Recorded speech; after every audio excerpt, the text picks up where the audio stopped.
Hey guys, this is Jeremy Majors with Majors Academy Dog Training. Just wanted to hop on here and make a quick video. This is my 4-month-old Golden Retriever that I got at 7 weeks old. And this is going to be her first session on leash. This is going to be her first healing session.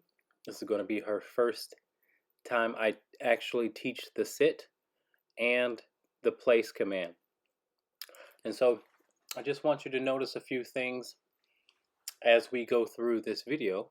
Um, just notice how I'm not going to ask for too much. Notice my energy level, first of all. Notice my energy level. For a puppy who especially is a working dog puppy who has a lot of drive, I want to be as calm as possible so she can match my energy. You'll see her doing a lot of thinking. You'll see her get used to what I want. She's never really been on leash before. And I haven't emphasized it because I know that I can teach it really quickly. So I wanted to do a lot of relationship building first before we did any technical stuff. That's just been my approach with this puppy so far. So watch as we struggle a little bit. I want you to notice that I do not edit anything because I want you guys to see what you may kind of go through. Now observe her low tail wag. She is a little confused, maybe a little bit overwhelmed with the new what I'm sort of making her do as far as getting her to walk on me. That doesn't mean she's intimidated. It just means she's a little confused, and she decides to sort of become a little bit lower energy, thinking more as opposed to her flailing and all that. So if you have an overexcited dog, they may flail, they may try and really not do what you ask them to do. But my approach when I do anything is what is the quickest way to get reliability.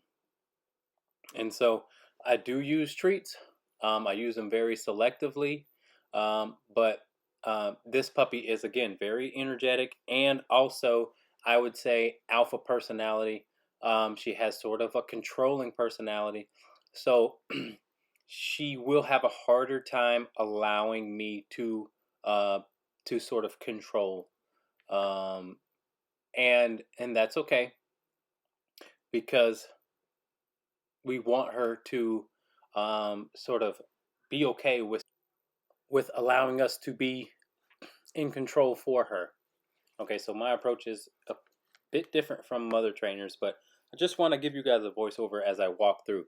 Now, the goal here, again, is to get her to heel. We're teaching a couple of things. Heel, loose leash walking, which is heel, sit, and place command. So this is the first time she'll be teaching any of this. And I go out of the screen because I'm walking around my garage and I'm going to circle back. But just notice how light my hand is on the leash, and she's biting it. So you can really kind of know that this is her first time meeting some sort of resistance from a foreign object, which is the leash. Now when she gives me that sit, she automatically gave me a sit, so I gave her a treat. And then I pause with loose leash, as you see me doing, because I want her to use her brain. And her giving me that eye contact, I'm not asking for it. She's just giving it to me. That's how you know her brain is working. Okay, a thinking dog is always a calm dog.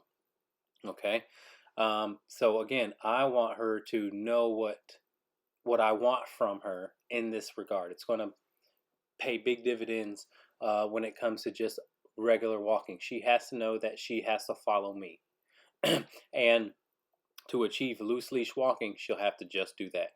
And not taking no for an answer is going to achieve that. So we're going to work through her biting. When she bites the leash, because I've done so much relationship building, I do give her a no. Okay? And when she's really good, I encourage her. I say, good girl, but a soft good girl, not a big celebration or anything like that. Just enough to keep her focused. Okay, that's a big aspect of my training. I want her to stay focused and calm. Too much of a good girl is going to get them off their rocker. I want them to stay calm and composed and still know that when you're in good position, you're doing good. So that's why I give a soft good girl. It may just sound like good girl, but it does depend on the dog as well. Okay.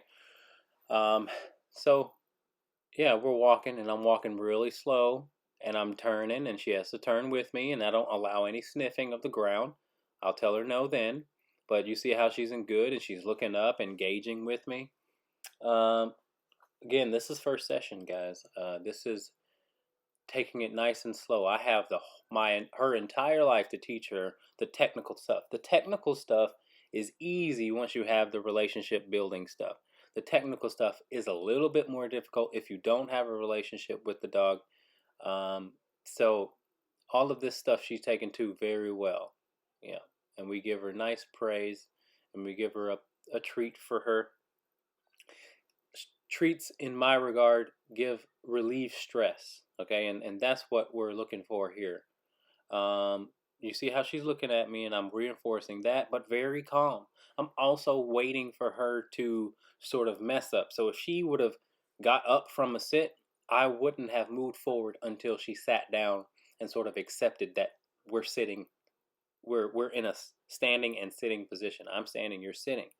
I want her to know that we can't move forward until you sit and you're sort of accepting that that's what we're doing. You're not allowed to move me at all. So this is the first time we're doing the little place command. She sleeps on a bed like this, so it made it a little easier, but I have never had her on leash and put her on place. We just kind of walked on there and we're walking her off. Remember that good on leash behavior results to good off leash behavior. She needs to be in follower mode on leash. If you have a reactive dog, if you have a dog that pulls, if you have a dog you don't trust off leash, start using these techniques and your dog will be better off leash because they have to follow you. All right, that's the concept. They have to go where you go. Give your dog some of that time. It's very good for their brain to be able to be in follower mode instead of pulling you everywhere, peeing everywhere, being able to bark at anybody, being able to jump on everyone. This is a very good exercise for their brain. It doesn't take long and it does tire them out. Okay? You could probably walk half the distance that you usually walk if you require that they walk loose leash with you by your side. Take your time with it. You see how she's still kind of ducking her head. She wants to sniff, but tails up, mood is good, and we put her in a sit. And I reward the sit because this is the first time she's doing that. Very important. Good. Good girl. I take my time through every interval. Everything that we're doing, I'm going to take some time to help her go back to calm. If she's again, very high energy puppy. I got her because I want to do some hunting with her, some nose stuff with her. So I like the energy in certain circumstances, but when we're teaching technical stuff, I need her to become calm so that she can really get that information in there. And you can sort of push the butt down nice and softly till she gives you that sit, and you give her that good girl, you give her that place. Good girl.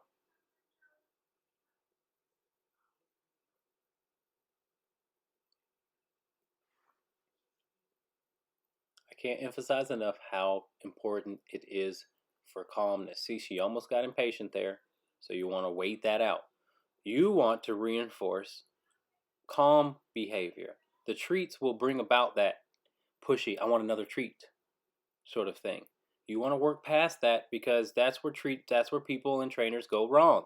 You don't want to develop a pushy dog for treats. You want to develop a patient dog.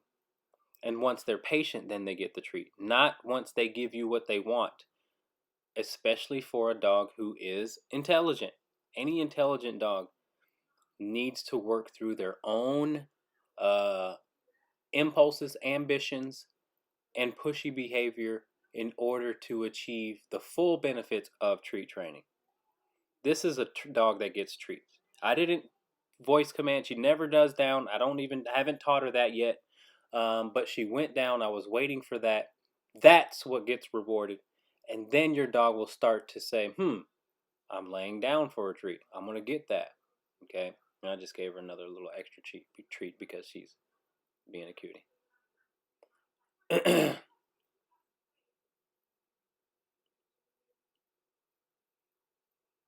And then that's probably the end of the session. I mean, that's not much at all. Check out the next video. We're going to be doing all sorts of videos with Tina, but stay tuned, guys, and thanks for watching. Sorry, I kind of went over, but this is well worth it.